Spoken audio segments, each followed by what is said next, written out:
What is the Riz Test? And how does it set the agenda for film and content makers who include Muslim characters in their work? My name is Habib Patel, and this is Brand Muslim.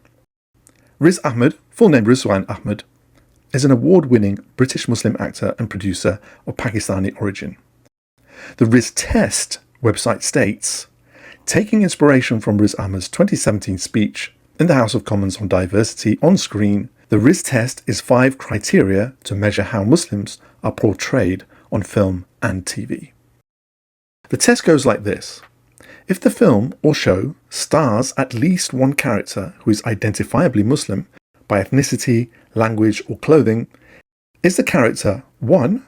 Talking about the victim of or the perpetrator of terrorism, 2. Presented as irrationally angry, culturally backwards or anti-modern, 4. Presented as a threat to a Western way of life, and number 5, if the character is male, is he presented as misogynistic, or if female, is she presented as oppressed by her male counterparts? If the answer for any of those questions is yes, then the film or show or content fails the test. That's a pretty simple and comprehensive criteria. Shaf Choudhry and Sadia Habib, 2 British academics, created the Riz Test, taking inspiration from Riz Ahmed's address to the British Parliament at the House of Commons in 2017. And the Bechdel test is also a source of inspiration. It tests the depth of female character representation in film and television.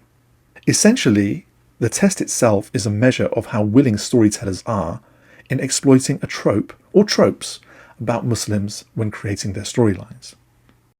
Western narratives have for many years used these dehumanizing tropes to exploit audience fears. From seminal action films such as Raiders of the Lost Ark, to popular TV shows such as Homeland, or comedies such as The Dictator. These lazy tropes are utilized to other Muslims, to make Muslims the exception within the human family. The problem doesn't just exist in Western storytelling. Bollywood, for example, has lurched towards stereotyping imagery of Muslims, capitalizing on the nationalistic fervor prevailing in India. The Riz Test exposes this anti-Muslim racism in 5 simple steps. The Duvernay test, named after Ava DuVernay, performs a similar service for characters of colour and tests whether character narratives present fully realised main characters in film or TV storytelling. The Villalobos test does something similar for female Latin characters, challenging the usual narratives that sexualize Latina characters on film. So the concept behind the Riz test has a universality to it. It's about challenging dehumanizing, objectifying and demonizing narratives that exploit and deepen othering tropes. In a time when the dehumanization of Muslims is at an intolerable high, should the Riz test be revived? There is more representation of Muslims by Muslims, so maybe there is hope. Maybe the tide can truly turn. The Riz test will play a part in that story.